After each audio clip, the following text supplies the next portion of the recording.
Porque no hablar de sexualidad no es neutral. Tiene un impacto importantísimo y sin embargo, poco y nada vemos de salud sexual en la carrera. ¿Cómo puede ser que la psicología explore todo menos esto? Cada silencio que nosotros emitimos refuerza el tabú de que esto no hay que hablarlo. Porque yo les garantizo que a cada uno de sus consultantes la sexualidad le importa mucho. Cuando habilitamos conversaciones sobre sexualidad, no estamos hablando sobre eso. Casi nunca se trata de la práctica sexual. Las parejas que se sientan porque no tienen temas de intimidad, de conexión, de comunicación. No se están pudiendo decir lo que necesitan, lo que quieren. De los dos caminos que tenemos, seguir reforzando el silencio o habilitar estas conversaciones importantes, mi invitación es a que elijamos sin dudarlo el segundo, con torpeza, con miedo, con vergüenza, porque la van a tener, pero con coraje y responsabilidad.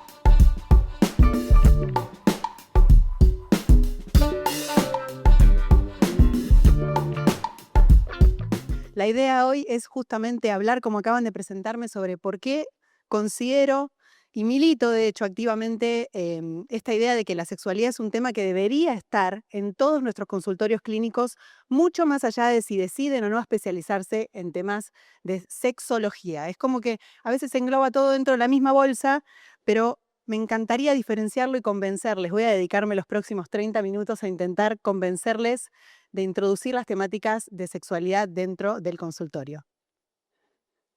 Bien, ¿por qué? Porque claramente tiene un costo no hacerlo, que muchas veces está invisibilizado, o tal vez porque no lo conocemos en general, o yo no lo conocía hasta que no me metí en estas áreas, y porque es muchísimo, realmente les prometo que es mucho lo que podemos ganar en nuestra práctica clínica si nos animamos a nombrar esto, aspectos de la sexualidad que yo sé que puede ser bien incómodo.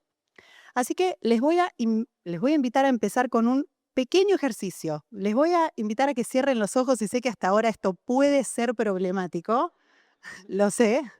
Yo cuando vi mi horario dije, el primer ejercicio los va, los va a llevar al mundo de los sueños, pero la idea es que no. Es importante que cerremos los ojos solo un minuto, tómense un instante, de paso se dan la bienvenida a esta última charla después de 2 días intensísimos.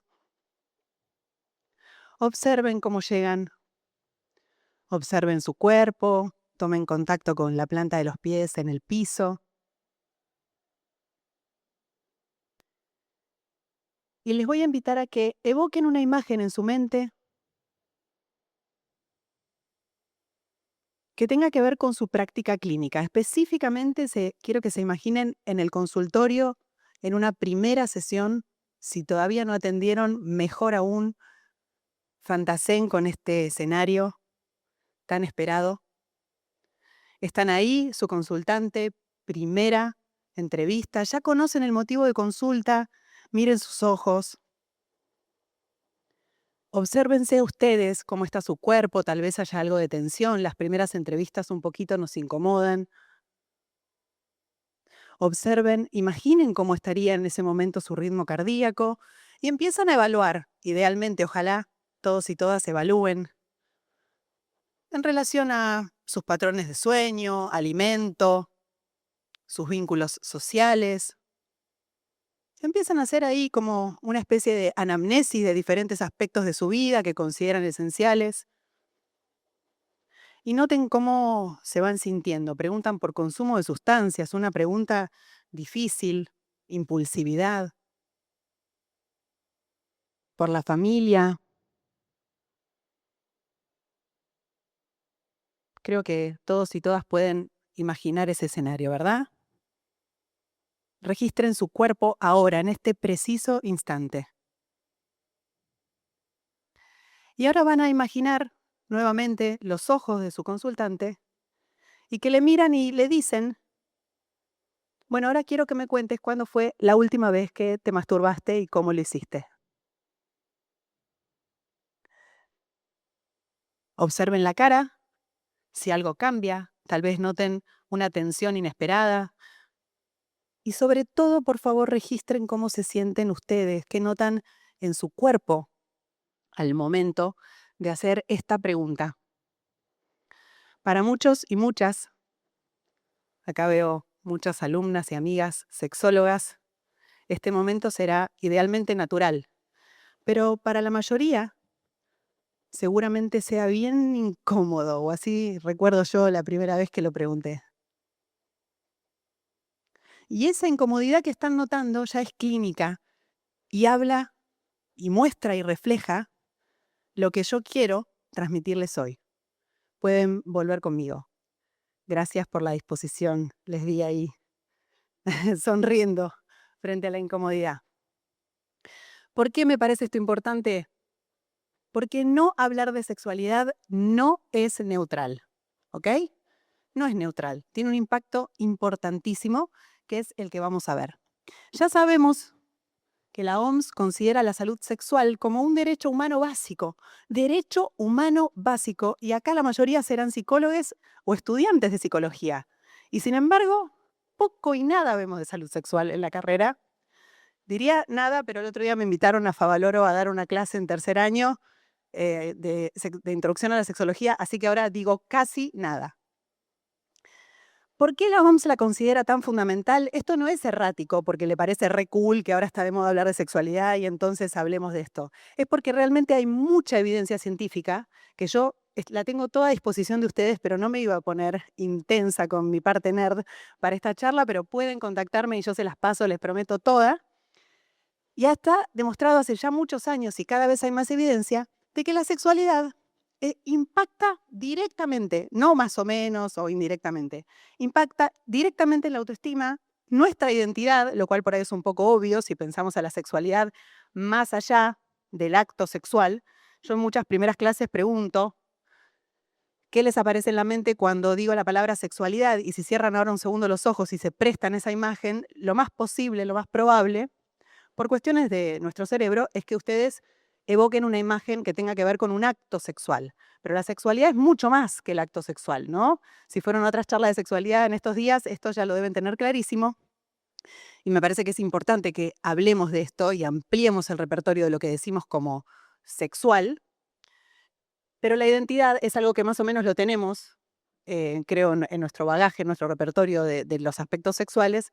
Y, por supuesto, está muy implicada en la salud mental, una identidad sana y coherente con quién quiero ser, cómo me quiero mostrar, cómo quiero ser reconocido. Sabemos el impacto que tiene que esto no sea así. Igual hay mucha evidencia atrás que lo sostiene.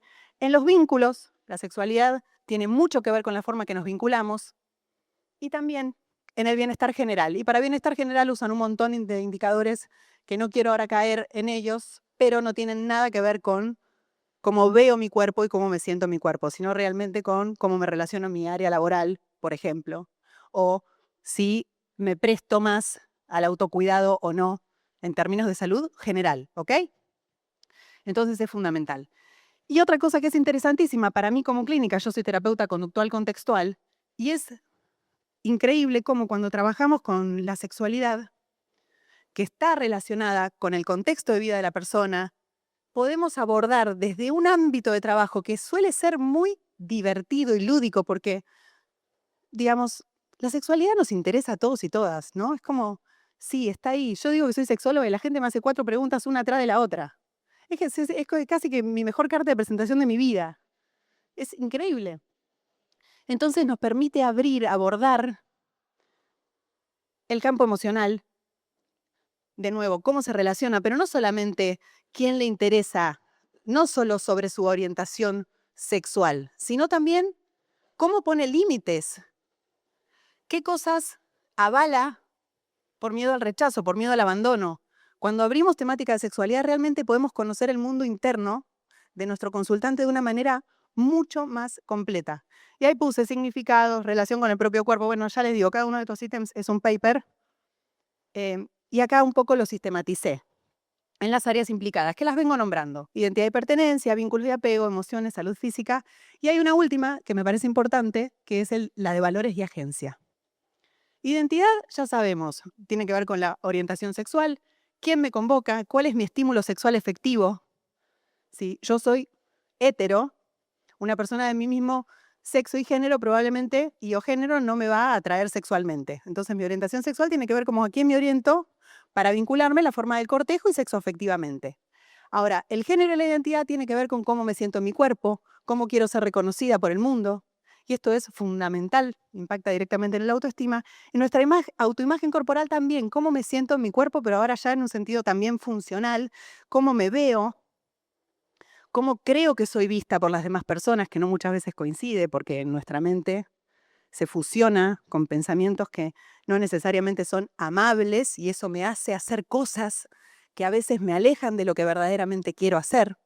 Entonces es importante tomarnos un momento para investigar en nuestras evaluaciones cómo te sentís en tu cuerpo, qué sentís cuando te mirás al espejo. Son preguntas simples y no te están preguntando dónde te gusta eyacular, que me parecería una pregunta bárbara para hacer, pero en todo caso no sé si tendría un objetivo tan claro. Ahora, podemos coincidir en que cómo me siento frente a un espejo cuando me veo es algo importante de conocer. Sí, ¿no? Y eso es introducir temáticas de sexualidad en nuestro consultorio. Ahí puse un ejemplo de lo que pasa cuando reprimimos nuestra orientación. No es solamente que no nos invitamos a compartir la experiencia erótica con alguien que me llama la atención. Si realmente me reprimo, me inhibo mi orientación sexual, voy a tener afectado mi autoestima, los vínculos. Bueno, autenticidad es una palabra compleja. Ahora la evidencia se está peleando un poco con ese término, pero lo uso porque así estaba puesto. La autenticidad completa en todas las áreas, porque tiene múltiples áreas. Después, la sexualidad también es un aspecto relacional de nuestra vida. De hecho, quienes hacemos sexología nos enseñan, o a mí me enseñaron en casi todos los posgrados, que es una terapia de pareja, porque siempre involucra simbólica o efectivamente a otra persona. Entonces, cuando exploramos cómo se vincula con otros, cómo corteja, si te gusta alguien, ¿qué haces? Y si alguien que no te gusta te invita a salir, de nuevo, eso es explorar la sexualidad. Y tal vez esto les sorprenda porque esperaban que yo nombre mucho más los genitales. Pero esto es un poco lo que yo quiero traer y me parece importante, porque todo esto también está invisibilizado. Es un puente a la intimidad. ¿Qué cosas me hacen sentir segura? ¿Qué cosas me hacen sentir en calma? Si la vieron a Pato Faura hablando de apego, esto les va a resonar. Es importante y no tan natural. Realmente muchas veces nos vinculamos con otras personas porque evitamos emociones incómodas y no porque verdaderamente haya algo ahí que nos llama la atención. Muchas personas se vinculan con alguien a quien les parece que, bueno, que está bien, pero porque se sienten cómodas y quieren evitar el rechazo de otra persona que les interesa más. Y cuando abrimos estas preguntas en el consultorio, ¿qué pasa cuando alguien te gusta mucho? No, si no está en mi liga, no. No le digo nada. Evito ir por lo que es importante para mí. Y es muy posible que eso también lo haga en otras áreas de su vida. Entonces, de nuevo, es una puerta. Y es una puerta que engancha porque a la gente le gusta hablar de sus relaciones. Le gusta. Van a ver, al final digo sobre cómo refuerza hacer estas preguntas la alianza terapéutica y no es chiste, es inmenso el refuerzo que hace la alianza terapéutica. Y ahí les puse como una correlación, ¿no? Alguien que evita el contacto sexual por miedo al rechazo, que esto le puede pasar a algunas personas, puntualmente también a quienes tienen alguna sintomatología, por ejemplo, no se les erecta el pene en todas las situaciones que les gustaría, muchas veces directamente eligen rechazar las relaciones, o sea, los eventos sexuales, la posibilidad de encuentro, y cuando preguntamos cómo gestionan los conflictos en otras áreas de su vida, vemos que hacemos lo mismo. Es una forma de evito, directamente lo evito. Y entonces la vida se va achicando. Me empiezo a alejar de lo que es importante para mí. ¿Tiene sentido esto cuando lo escuchan? ¿Sí? Sí somos. Después está el aspecto emocional, mucho más tal vez intuitivo, que eh, en la sexualidad se juegan emociones, creo que es algo que no podemos negar y reconocer, ¿no? Desde la vergüenza, la ansiedad, la tristeza, también algunas positivas como la lujuria, la alegría, el amor. Pero estas tres me parecen fundamentales porque la vergüenza suele silenciar los deseos, como que directamente los hace desaparecer. La ansiedad nos impide el disfrute porque nos fusiona con nuestros pensamientos, nos deja en la cabeza y perdemos la posibilidad de atención flexible al momento presente. Entonces estamos acá. ¿Y qué está pasando en el cuerpo? ¿Cómo la pasaste? Bien, bien. Pero contame, ¿cómo te das cuenta que la pasaste bien? Ni un registro de lo sensorial. No sabe si le gustó que le tocara la panza, la teta, el cachete, el ojo. Ni idea. Estuve todo el tiempo pensando en que no sé, que no iba a poder penetrar o que no se me iba a parar o que iba a acabar muy rápido. Entonces, esa persona les garantizo, porque en eso sí, la experiencia clínica me permite hacer una generalización. No encontré papers sobre esto, permítanme, que va a sufrir ansiedad en otras áreas y ámbitos de su vida. Y que es muy posible que también se disocie, comillas, comillas, del cuerpo y pase a la cabeza y esté mucho más pendiente de la mirada del otro, de qué es lo que le está pasando en ese momento. Entonces, de nuevo, puerta de entrada, posibilidad. Y la tristeza suele apagar el deseo sexual. Y a veces es el primer indicador de que hay algo que está cambiando en ese sistema. A veces es como, bueno, no, viene todo bien, y preguntas por deseo sexual y empezás a encontrar que disminuyó, que en los últimos 6 meses viene mermando, que ya no se masturba, que ya no fantasea, que ya hay apatía en esa área también. Este ejemplo lo puse porque en la depresión la pérdida de deseo suele ser considerado un síntoma secundario. A mí me molesta muchísimo porque lo considero como un mapa de, del cuadro de lo que está viviendo esa persona en esa situación completo. Y muchas veces es un área maravillosa para empezar el trabajo de activación conductual, porque está disponible, la manito en el cuerpo es solo estirarla, no se tiene ni que levantar de la cama. Y es muy posible que haya algo de placer, no en todos los casos, estoy generalizando, por favor entiendan, pero es como un recurso mega disponible, el que no consideramos, no tenemos en cuenta. Y eso aparece como posibilidad si lo exploramos, que es un poco lo que les vengo diciendo. Después, salud física, se relaciona con el dolor crónico, la salud, la sexualidad, con la medicación que tomamos, con las enfermedades crónicas, y no solamente porque pueden alterar efectivamente el ciclo hormonal, por ejemplo, o porque, digamos, porque puede haber una afectación fisiológica, sino también porque puede aparecer una dismorfia, depende de qué enfermedad sea, puede aparecer una sensación de culpa de que estoy siendo una carga para el otro, y a veces aparece la creencia de que si estoy enfermo entonces no puedo coger. Listo, a partir de ahora tengo diagnóstico de tal cosa, complétenlo con lo que quieran, y esto no es compatible con ser un ser sexual, porque ahora soy un ser enfermo. Y es algo tremendo, porque la identidad se la roba a veces un diagnóstico, por eso quienes hacemos conductual contextual tratamos de no diagnosticar. em, y lo cierto es que la sexualidad es una experiencia enorme, y tal vez es verdad que ya no puedes estar haciendo la cabalgada y la montada con las piernas para arriba, pero hay otro montón de cosas que se pueden hacer también y que pueden mejorar mucho la experiencia vital. Entonces, esto me parece fundamental. Sobre esta diapositiva sola creo que podría hablar más de 40 minutos, pero no quiero dejar de mencionarla. Y después están los valores y la agencia, porque el deseo, para quienes trabajamos valores, sabemos que los pensamientos son los pensamientos. La mente puede ser muy tirana y fomentamos la idea de que es ideal no pegarnos a nuestros pensamientos. La fusión es creerle a nuestros pensamientos como si fueran verdades literales. Y si les creemos a nuestros pensamientos, lo que terminamos haciendo es limitando nuestro repertorio de acción a lo que nuestros pensamientos nos proponen. Y eso es un re problema. Por eso a sus pensamientos, por favor, no le hagan tanto caso. Sometan eso un poco a crítica. Pueden incluso defusionar, lo que nosotros llamamos defusionar, que es como, bueno, noto que estoy pensando tal cosa, y entender que los pensamientos están también moderados por, yo estoy en fase lútea, estoy re derrotista, esta fase estoy mucho más derrotista que cuando estoy ovulando, ¿me explico? Entonces uno empieza con el autoconocimiento y de repente tiene nuevas y mayores posibilidades de acción, y eso es un superpoder. Entonces, si no le hacemos caso a nuestros pensamientos, nuestras emociones, pasa algo parecido, son información. ¿Qué está pasando? ¿Por qué estoy nerviosa? Y porque tengo miedo. Natural, ¿verdad? Ahora, si el miedo agarra y dirige mi vida, me va a llevar seguro lejos del escenario. Entonces, de nuevo, tampoco son una gran guía de acción.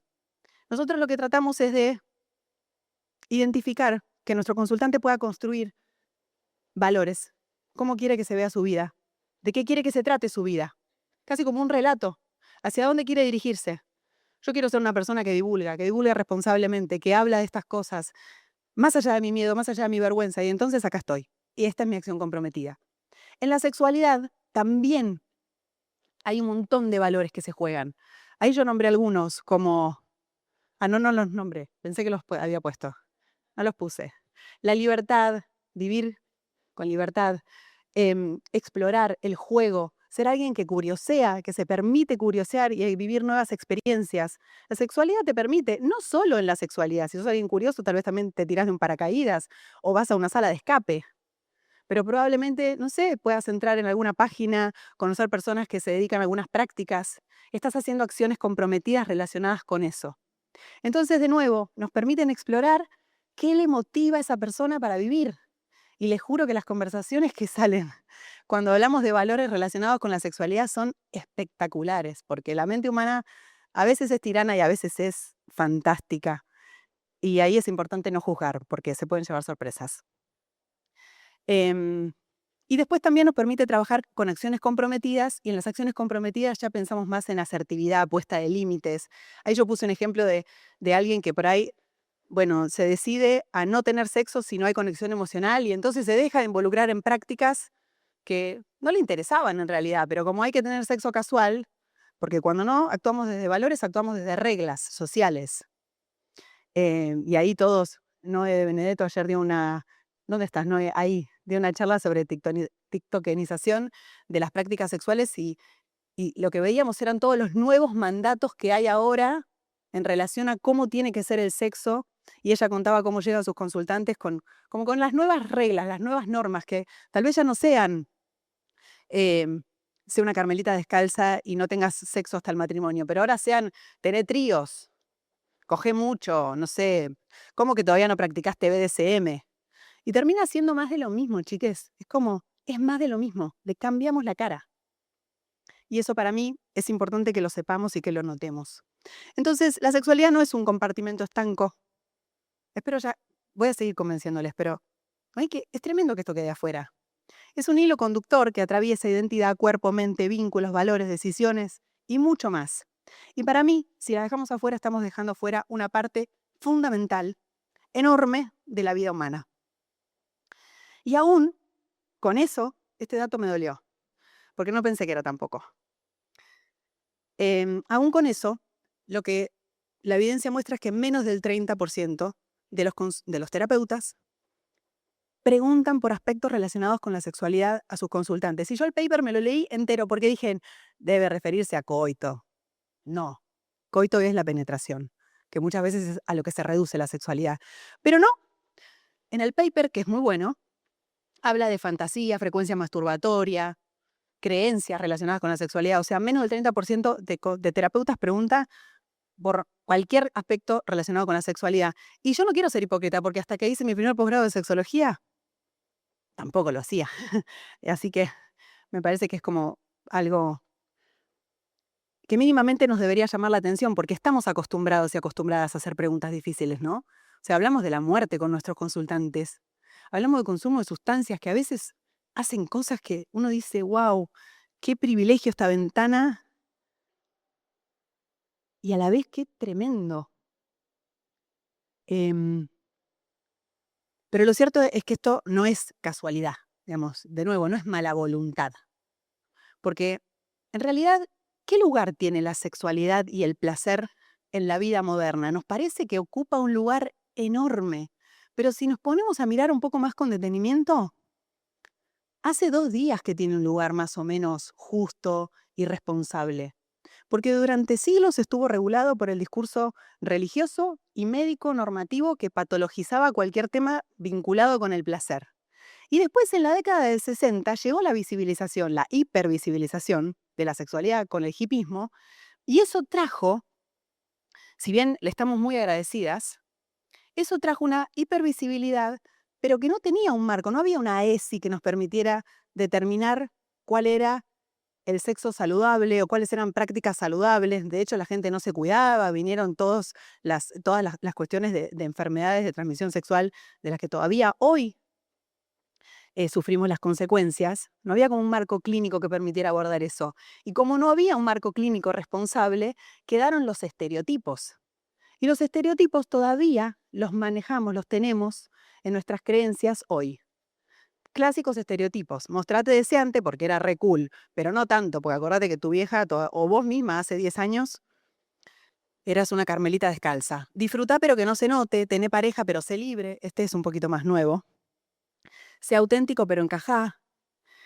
Y nosotros somos terapeutas formados bajo este marco cultural. Tal vez los más jóvenes, quienes se están formando todavía, zafen un poco, pero quienes son de mi generación, que de hecho somos las personas que les estamos formando, entonces no sé cuánto van a zafar, por ahí la generación que viene, si no tenemos en cuenta esto, podemos cometer un error que para mí perpetúa este discurso que justamente estoy tratando de construir o de desarmar. Y es el tema de que los malestares sexuales no son un problema individual, son un problema cultural. Y si nosotros pecamos, si viene una mujer que tiene bajo deseo sexual, que no se anima a encarársele a nadie, algo con lo que yo todavía personalmente me peleo, ¿qué van a pensar de mí? Todavía vienen los pensamientos más anticuados de mi ser. Y tiene bajo deseo, y nosotros la tratamos porque tiene baja motivación, estamos ignorando el peso político de todos los mandatos que esta mina mamó desde que nació, que es que la mujer que se muestra deseante y encara, ahora nos llaman de otra forma, pero muchos hombres, en mis redes sociales yo hice esta preguntita y está bien, la muestra no es muy representativa, pero la mayoría de los varones hetero decían que preferían que la mujer no encarara. Entonces, esta disonancia la tenemos interna. ¿Me explico? No podemos ignorar el marco cultural del que estamos rodeados o no deberíamos, porque no son problemas personales. Y para mí, para que la sexualidad se pueda desplegar, tiene como que superar, aún hoy, 4 barreras, le llamé yo. La sistematicé un poco para la charla, pero me parece que quedaron interesantes.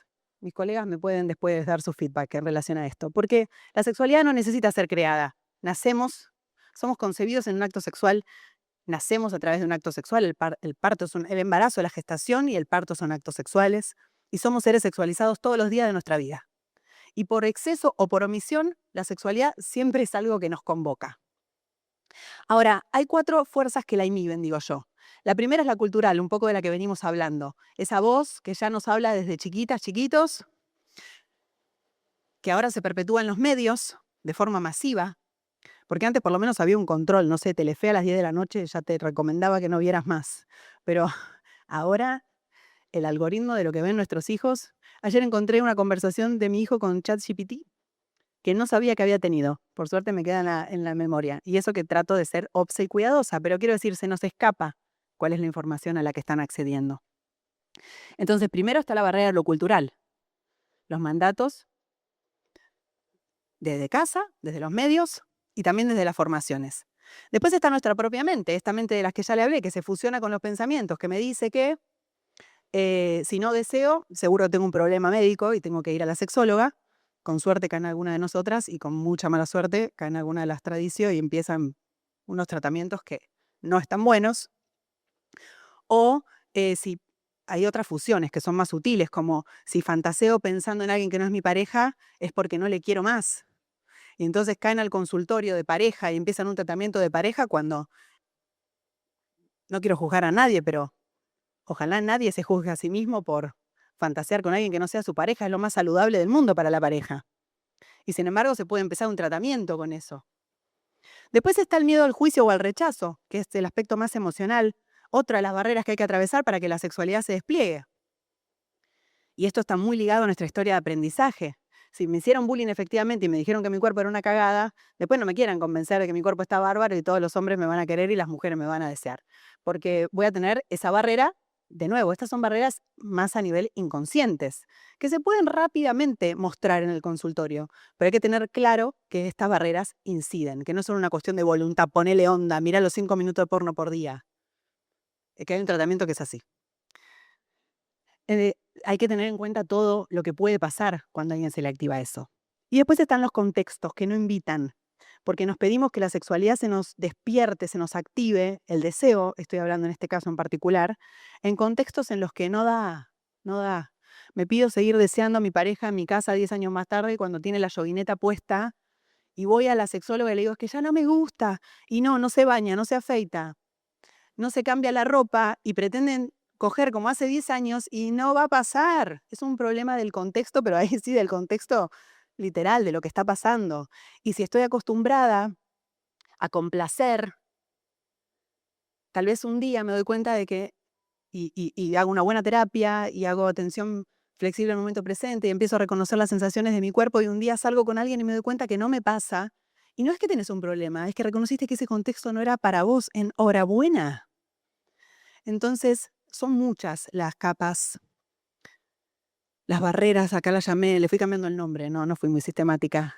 Capas, barreras, que se pueden superponer, que se pueden disfrazar una de la otra, que necesitan ser miradas para poder desplegar la sexualidad desde esta forma en la que la estamos viendo, ¿no? Como algo mucho más amplio, como algo que nos conecte con nuestra autenticidad, con quiénes queremos ser, quiénes somos, qué nos interesa verdaderamente, más allá de lo que diga la cultura, el algoritmo, lo que sea. ¿Qué puse acá? Ah, sí, está bien, ya lo dije. Ahora, ¿cómo puede ser que la psicología explore todo menos esto? Yo cada vez me enervo más, realmente. Y bueno, tiene sentido, por varias cosas. Primero porque el triple silencio, el personal, digamos, quienes son directores, directoras de carrera, quienes armamos los programas, quienes damos las materias, somos hijos de esta cultura, ¿no? Digamos, como la idea acá no es demonizar, la idea es abrir y yo agradezco a cada uno de ustedes que esté acá. Pero en la formación en sexualidad, acá alguien tuvo sexología, ¿son de Favaloro? ¿Alguien que no sea de Favaloro? Bien, ay, qué alegría siento. Ay, bueno, me voy contenta. Después me cuentan de dónde son. En 1900 Freud lo metió en el consultorio. Yo se lo agradezco un montón al psicoanálisis. Fueron los primeros, fue el primero que se animó a nombrar los genitales cuando nadie más lo hacía, pero bueno, una perspectiva más normativa, sin perspectiva de género, obviamente, y bien patologizadora. Igual no soy experta en Freud, así que, pero mencionaba los genitales, ¿no? Como eso se lo debemos a él. Y después un largo silencio hasta la década del 60, que con el hipismo y la hipervisibilidad de la sexualidad llegaron las primeras investigaciones. Ahí le puse una línea de tiempo, si a alguien le interesa chusmear, están buenas. Master y Johnson nos cuentan qué nos pasa a nivel fisiológico cuando nos excitamos. Lubrica, se erecta el pene, viene la meseta, que es la parte del mete-saca, después tenés el orgasmo, después el periodo refractario. Por suerte, rápidamente Kaplan dijo, momento, falta la mente, el cerebro en esta ecuación, y ella es la primera que reconoce que cogemos con el cerebro, lo cual es cierto y muy maravilloso. Em, y recién en los 2000, Rosemary Bason, una investigadora que todavía está vigente, empezó a contarnos, pudo contarnos, es realmente un hito en la historia de la sexualidad, que el deseo responde al contexto. Ella investiga mujeres en principio, ya se sabe, las investigaciones ya han demostrado que esto también ocurre en el caso de los varones, que si no hay un contexto efectivo, el deseo no se despliega, que el deseo espontáneo no es el más normal. Y con eso se terminaron los tratamientos de todas las mujeres que estaban por bajo deseo sexual en sexología. La verdad es que ha sido un hito muy importante. Y en la carrera de esto no se habla. Y para mí es muy importante que estén acá porque cada silencio que nosotros emitimos refuerza el tabú de que esto no hay que hablarlo. Porque yo les garantizo que a cada uno de sus consultantes la sexualidad le importa mucho, demasiado, demasiado. Y porque además, cuando trabajamos en sexualidad, cuando habilitamos conversaciones sobre sexualidad, no estamos hablando sobre sexo. No estamos hablando sobre sexo. Casi nunca se trata de la práctica sexual. Las parejas que se sientan porque no cogen tienen temas de intimidad, de conexión, de comunicación. No se están pudiendo decir lo que necesitan, lo que quieren. Cómo les interesa vivir ese vínculo en términos de frecuencia, de goce, de disfrute, de tiempo compartido. Entonces las conversaciones rápidamente mutan y yo a veces estoy haciendo sexología y digo, yo estoy haciendo clínica. Yo estoy haciendo clínica, solo que me habilito algunas palabras más convocantes. ¿Por qué lo son? Porque en el Instagram pongo fantasía y tengo 7000 interacciones. Es un hecho. Y quiero invitarles a formar parte de esa ola. Entonces yo llamo a la sexualidad como que nos habilita ver el mapa simbólico. Un mapa simbólico de la vida humana. Es como, de nuevo, la puerta. Quiénes somos, qué elegimos, dónde y cómo ponemos límites, cómo nos vinculamos, qué nos da sentido. Es una forma más de abordar esto. Y ahí puse, ¿no? Preguntar por el deseo es preguntar por dirección vital. Porque de hecho, deseo es la fuerza que me mueve hacia, Nosotros lo reducimos a deseo sexual, pero el deseo es tipo la fuerza que me motiva hacia. A veces es otro genital. Bueno, sí, exactamente. Y muchas veces es mucho más que eso. En los cursos también a veces les pregunto les invito a que recuerden un acto sexual que haya sido como muy memorable. Y es re loco porque siempre espero que alguien sea la excepción a la regla, pero lo que termina pasando es que todos recordamos la caricia, cómo nos mirábamos, cómo nos sentimos contenidos. No nos acordamos de que si era grueso, si acabó mucho, si las tetas eran grandes. Es verdad, o sea, háganse este ejercicio personal. Es importante empezar a desmontar al sexo de donde lo tenemos. Em, la pregunta que cambió todo, ¿cuánto tiempo me queda? Nada. Pregunta que cambió todo, se la van a perder.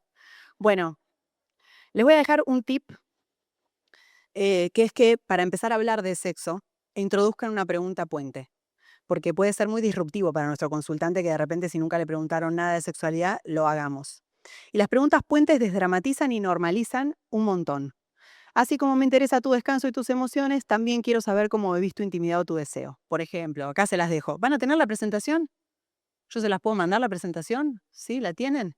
Bueno, si alguien la quiere, me busca y yo les mando la presentación porque están los tips. Pues yo pensé que tenía 4 horas para hablar. Em, Acá la idea era que hiciéramos un ejercicio y acá les dejo reformulaciones posibles. Lo voy a sintetizar porque realmente puedo hacerlo. ¿Por qué vale la pena incomodarse? Ya se lo fui diciendo. Acá les voy a dejar, acá está mi mail. No, está mi Instagram, porque ahora soy influencer. Entonces aprendí a poner el otro arroba. Bien, aprendo rápido, amigas. No, pero me lo piden porque con mucho gusto se los mando. Hay algunos tips clínicos que yo les puse, porque la idea es que puedan encontrar dónde está su límite, cuánto se animan a abrir. De nuevo, no hace falta que hablen de coprofilia en una sesión, pueden hablar de deseo y hay múltiples formas para hacerlo, que son amigables, que ustedes tendrán que encontrar la suya, pero que les permitan introducir estas dimensiones, que un poco es, de los dos caminos que tenemos, seguir reforzando el silencio o habilitar estas conversaciones importantes. Mi invitación es a que elijamos sin dudarlo el segundo, con torpeza, con miedo, con vergüenza, porque la van a tener, pero con coraje y responsabilidad. Porque en serio, esto los convencí, ¿no? De que es muy importante. Bueno, espero que sí. Bueno, muchas gracias. Gracias por la atención.